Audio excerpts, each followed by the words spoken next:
সেকশনগুলো কোনো বয়সের সীমানা নেই। একজন কিশোর একজন বয়োবৃদ্ধাকে গালি দিচ্ছে, একজন বয়োবৃদ্ধা একজন কিশোরকে গালি দিচ্ছে, কটাক্ষণা করছে, হেনস্থা করছে। কিন্তু আপনি নিজেকে যদি একটু প্রশ্ন করি আমরা, এই কাজটাই কি সেই কিশোরটা বাস্তবে সেই বয়োবৃদ্ধকে সরাসরি বলতে পারতেন? বলতে পারতেন না। তো আমাদের বর্তমান পরিস্থিতিতে দেখা যাচ্ছে যেই কোনো ঝামেলার সূত্রপাতই হোক বা ঝামেলা হোক, প্রথম দিকে দেখবেন একজন ব্যক্তি এসে ব্যক্তিকেন্দ্রিক আক্রমণ করা শুরু করবে। এর মধ্যে ব্যক্তিকেন্দ্রিক আক্রমণ বলতে আমরা কি বুঝি? ব্যক্তিকেন্দ্রিক আক্রমণ বলতে কোনো ব্যক্তির ব্যক্তিগত অনুভূতিতে আঘাত দেওয়াকে ব্যক্তিকেন্দ্রিক আক্রমণ বলা হয়। ব্যক্তিগত গণ্ডি পেরিয়ে আপনি তাকে বিভিন্নভাবে ট্যাগিং করা শুরু করলেন। ব্যক্তিকেন্দ্রিক আক্রমণের আরেকটা বৈশিষ্ট্য হলো ট্যাগিং বা লেবেলিং, অথবা এটাকে বলা হয় তকমা দেওয়া। বাংলায় যদি বলি, তকমা দেওয়া মানে হচ্ছে সে যা না তাকে তা বলা। বাট সমস্যাটা ছিল সে ব্যক্তিটা অপরাধী, ঠিক আছে, এবং সেটা ব্যক্তিকেন্দ্রিক একটা ঝামেলার মাধ্যমে সে অপরাধী প্রমাণিত হয়েছে। কিন্তু আপনি পারিবারিকভাবে তাকে হেনস্থা করলেন, সামাজিকভাবে হেনস্থা করলেন, তার বংশকে নিয়ে আসলেন সেখানে, এবং সে যা না তাকে তা বলা। এটাই হচ্ছে তকমা দেওয়া। সবাইকে আসসালামু আলাইকুম। ধরুন একটি ঘটনা যার মধ্যে দুজন ব্যক্তির মধ্যে তর্ক লেগেছে, তুমুল গন্ডগোল লেগেছে। সেখানে আপনি একজন ব্যক্তির পক্ষ নিয়ে অপরজন ব্যক্তির কে বিভিন্নভাবে কটাক্ষণা, অপমান, লাঞ্ছনা করা শুরু করলেন কোনো ধরনের পরিস্থিতি, পরিবেশ না জেনে। এই বিষয়টাকেই বলা হয় ব্যক্তিকেন্দ্রিক আক্রমণ। অন্যদিকে সেই একই ঝামেলার মধ্যে একজন ব্যক্তি আসলো, সে তার বুদ্ধিমত্তার পরিচয় দিয়ে পরিস্থিতি, পরিবেশ বোঝার চেষ্টা করলো, সমস্যা বা তর্কের উৎপত্তিটা জানার চেষ্টা করলো। পরিশেষে সে খুবই সহজ ভাষায় তার বুদ্ধিমত্তার মাধ্যমে সেই তর্কটার সমাধান দিল। এটাকে বলা হয় গঠনমূলক আলোচনা।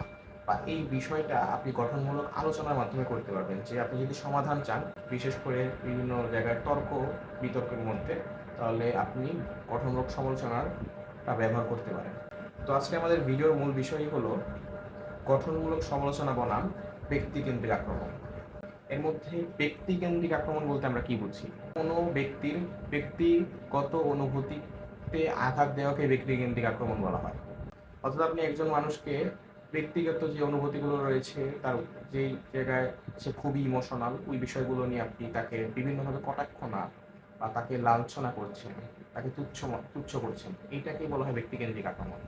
ব্যক্তিকেন্দ্রিক আক্রমণের কিছু বৈশিষ্ট্য রয়েছে। এর মধ্যে প্রথম বৈশিষ্ট্যটি হলো এটি, ওই যে বললাম, ব্যক্তিগত যেই অনুভূতিগুলো রয়েছে সেগুলোর মধ্যে আঘাত পৌঁছায়, এবং আঘাত পৌঁছানোর মাধ্যমে তাকে মানসিকভাবে ক্ষতিগ্রস্ত করে, অর্থাৎ উক্ত ব্যক্তিকে মানসিকভাবে ক্ষতিগ্রস্ত করে। 2 নম্বর, এই যে মানসিকভাবে সেই ব্যক্তিটা ক্ষতিগ্রস্ত হলো, এর ফলে আস্তে আস্তে সে সমাজ থেকে বিচ্ছিন্ন হতে শুরু করে। অর্থাৎ ব্যক্তিকেন্দ্রিক আক্রমণের ফলে একজন ব্যক্তি যাকে ব্যক্তিকেন্দ্রিক আক্রমণ করা হয়, সে সমাজ থেকে বিচ্ছিন্ন হয়ে যায় এবং সে খুবই একাকিত্বে ভোগে, তার মনে খুবই যন্ত্রণা। 3 নম্বর বিষয়, এটা সম্পর্ক নষ্ট করে। আপনি তাকে ব্যক্তিকেন্দ্রিক আক্রমণ করছেন, মানসিকভাবে ক্ষতিগ্রস্ত করছে, অবশ্যই শেষমেশ গিয়ে দেখবেন সম্পর্ক নষ্ট হয়ে যাচ্ছে। সর্বোপরি 4 নম্বর, এটি কোনো ধরনের সমাধান দেবে না। যে কোনো পরিবেশ, যে কোনো জায়গায় হোক, একটা ঝামেলা তৈরি করো, সেই ঝামেলা বা সেই সমস্যার সমাধান এর ব্যক্তিকেন্দ্রিক আক্রমণ দেয় না। অপরদিকে গঠনমূলক সমালোচনার বৈশিষ্ট্য হলো এটি ব্যক্তিকেন্দ্রিক আক্রমণের মতো কারো ব্যক্তিগত অনুভূতির মধ্যে আঘাত আনে না, সম্মান বজায় রাখে, ফর্মালিটি মেনটেন করে। এবং 2 নম্বর, এটি সব কিছুর সমাধান দেয়। আপনি যখন গঠনমূলক সমালোচনা করবেন, আপনি সব কিছুর সমাধান অবশ্যই পাবেন, যদি সেটা সুষ্ঠু হয়।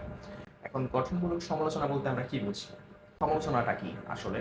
একজন মানুষের ভালো দিকটাও তুলে ধরা, মানে যুক্তিসঙ্গত সমালোচনা যদি বলি, একজন মানুষের ভালো দিকটাও তুলে ধরা, মন্দ দিকটাও তুলে ধরা, সর্বোপরি সমাধান দেওয়া, তার খারাপ দিকগুলো তুলে ধরে তাকে উপলব্ধি করানো যে দেখো, এখানে এইটা তোমার ভুল হয়েছে, এবং এখানে এইটা তোমার ভালো হয়েছে।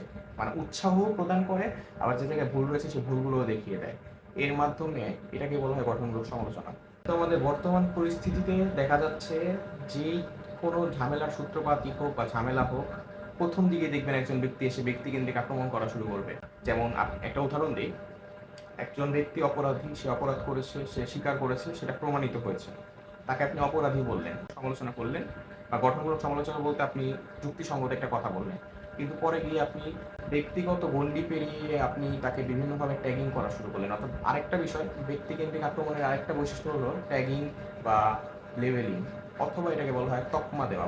তকমা দেওয়া মানে হচ্ছে সে জানা তাকে তা বলা বা তার উপরে ট্যাগিং করা।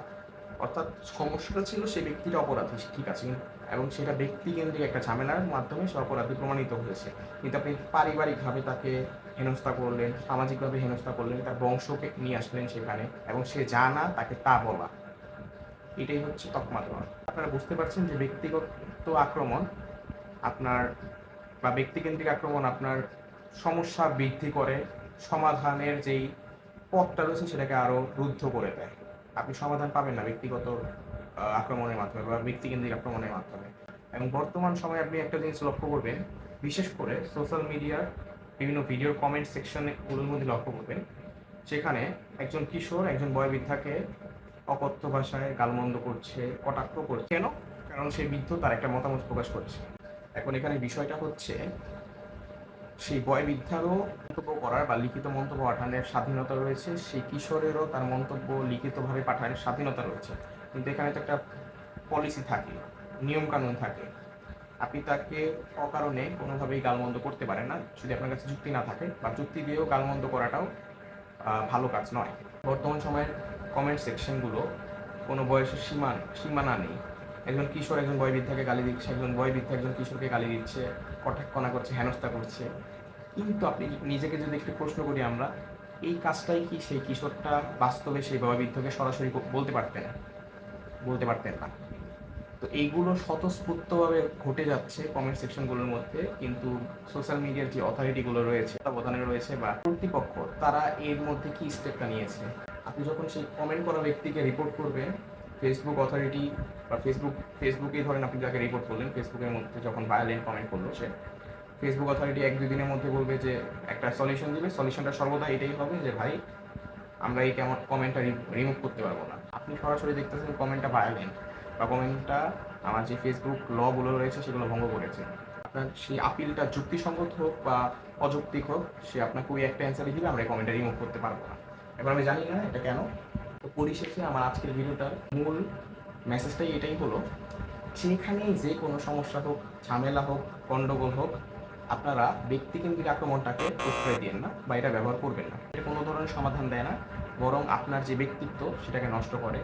অপরদিকে যদি আমরা লক্ষ্য করি গঠনমূলক সমালোচনা, এটি কোনো না কোনোভাবে আপনাকে শেষমেশ, যদি গঠনমূলক হয় সমালোচনাটা, আপনি সমাধান পেয়ে যাবেন। সমস্যা প্রসারণ না করেই সরাসরি আপনাকে সমাধানের পথটা দেখিয়ে দেবে, সমাধানের পথ রুদ্ধ হবে না। তো পরিশেষে এটাই বলবো, আমাদের গঠনমূলক সমালোচনাটাকেই বেছে নেওয়া উচিত অ্যাজ কম্পেয়ার টু ব্যক্তিকেন্দ্রিক আক্রমণ। সবাইকে ধন্যবাদ। বাংলাদেশ জিন্দাবাদ, ইনকিলাব জিন্দাবাদ, জাস্টিস ফর হাদি। সবাই ভালো থাকবেন।